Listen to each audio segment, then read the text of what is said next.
આપની ચેનલમાં સૌ મિત્રોનું હાર્દિક સ્વાગત છે। આજે આપણે વાત કરવાના છીએ ઘણા મિત્રોના ખૂબ આગ્રહથી કે દેવદાસ વિડીયો બનાવો। વરસાદ હવે પછી કેવો રહેશે? ઓગસ્ટના અંતિમ 10 દિવસ બાકી છે, ત્યારે કહીએ તો આજે આસમાનમાં સીતરી આવી છે। જ્યાં વાદળો નથી ત્યાં જોઈ શકાય। ગઈકાલે પાનેલીમાં જે ઝાપટું પડ્યું, આ બધા અણસારોને જોતા વાત કરીએ મિત્રો તો કદાચને 25 તારીખની આસપાસ એવું માની શકાય કે સૌરાષ્ટ્રના જે બાકીના વરસાદમાં જે ભાગો રહી ગયેલા છે, જેમાં ખાસ કરીને દેવભૂમિ દ્વારકા, પોરબંદર, જામનગર અને કચ્છના કેટલાક વિસ્તારોમાં 25 તારીખની આસપાસ ઝાપટા પડવાની પૂર્ણ શક્યતા છે। જે આ આસમાનમાં ચિતરી આવી છે એના અનુમાન ઉપરથી આપણે કહી શકીએ। બીજું, ત્યાર પછી 29 તારીખના આસપાસ કદાચ ખેડૂતો ખુશ થઈ જાય એવો વરસાદ પડવાની ખૂબ શક્યતા દેખાઈ રહી છે। બાકી તો ઈશ્વરના હાથમાં છે, કોઈથી આગળ થવાતું નથી। અને આપણે ત્યાં એક ખૂબ સરસ મજાની કહેવત છે કે મેં મરણ અને મોંઘાઈને કોઈ જાણી શક્યું નથી। સાથે જો મોંઘાઈની વાત આવી છે એટલે એક ભાઈના અનુમાન ઉપરથી આપને એ પણ જણાવી દઉં કે આ વખતે બીજનો ચંદ્રમાં અમારે અહીં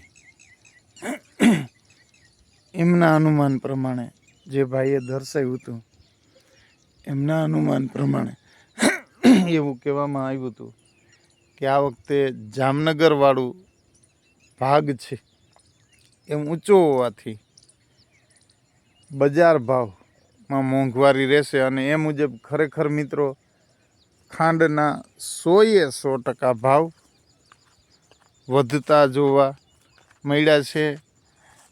2 દિવસ મતલબ 3 દિવસ પહેલાં જે ખાંડના ભાવ 2650 રૂપિયા હતા, 2750 રૂપિયા હતા, એ આજે બજારમાં ખાંડના ભાવ 50 કિલોના ગઈકાલે સાંજ સુધીમાં 3700 રૂપિયા બોલાણા હતા। તો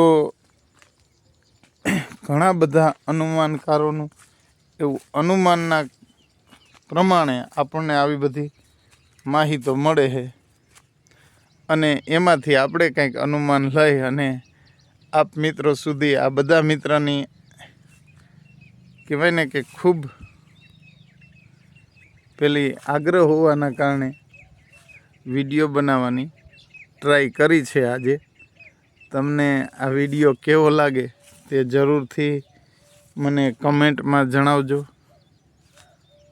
અને સારો લાગ્યો હોય વિડીયો કેવા પ્રમાણે, જો કદાચ તમારા કોઈ મિત્રોના એરિયામાં 25 તારીખની આસપાસ ઝાપટા પડી જાય તો પણ કમેન્ટમાં જરૂર જણાવજો।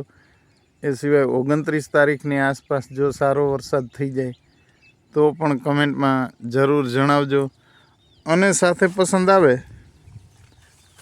તો વિડીયોને લાઈક કરજો, બીજા મિત્રો સુધી શેર પણ કરજો। એ સિવાય આવા વિડીયો જોવા માટે અમારી ચેનલને જરૂરથી સબસ્ક્રાઈબ કરજો, જેથી કરીને વિડીયોના તમામ નોટિફિકેશન, અમારી ચેનલ પર આવતા તમામ વિડીયોના નોટિફિકેશન તમને મળતા રહે અને એ પ્રમાણે તમને માહિતી મળતી રહે। હવે અત્યારે મેં તમને આજે પપૈયાના ફળ દેખાડ્યા છે, પણ વાત મિત્રો અજુબાની એ છે કે આ વર્ષે ઘણા બધા મિત્રોનું હજી કહેવા પ્રમાણે કે લીમડાઓમાં પણ હજી લીંબોરિયા છે.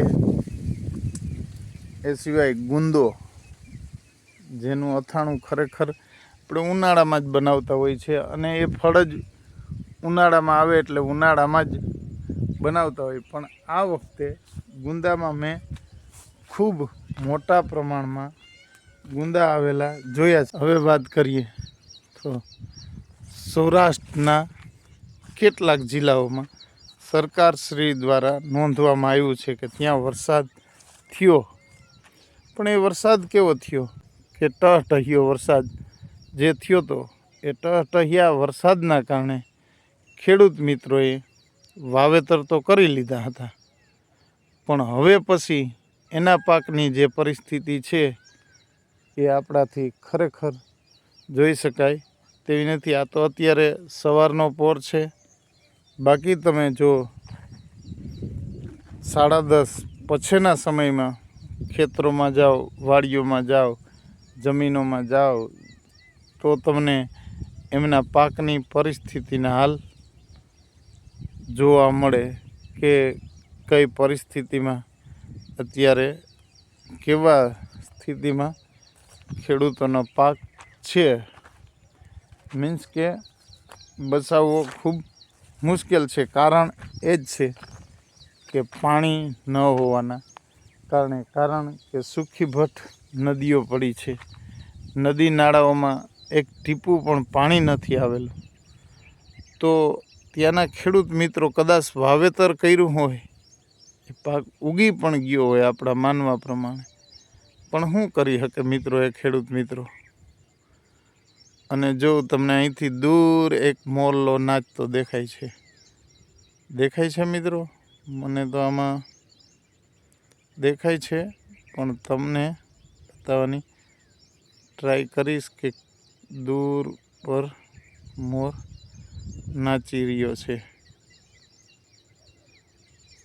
હવે આપણે મોરની વાતોએ ચડી ગયા, વાતાવરણની વાતો કરવી હતી. તો ખાસ મિત્રો આ 25 અને 29 2 તારીખમાં સૌરાષ્ટ્રના ઘણા ખરા એરિયામાં 25 તારીખમાં ઝાપટા જોવા મળશે અને 29 તારીખમાં થોડો સારો વરસાદ જોવા મળશે. એ જે આ આસમાનની જે પરિસ્થિતિ છે એના ઉપરથી, આજના વાતાવરણ ઉપરથી લાગે છે ક્યાંય ત્યાં સુધીમાં રેડા ઝાપટા પડી શકે. બાકી તો બધું આપણા હાથમાં છે નહીં. આપણે માણસ જીવન છે જે કાંઈ એ બધું કુદરતના હાથમાં છે. તમારા મિત્રને રજા આપશો ફરી કોઈ સારા વિડીયો સાથે. સારા મતલબ ખેડૂતો ખુશ થઈ જાય અને એવો વરસાદ બની જાય એવા વરસાદના વિડીયો સાથે આપણે ફરી મળીશું. ત્યાં સુધી તમારા મિત્ર દેવને રજા આપો.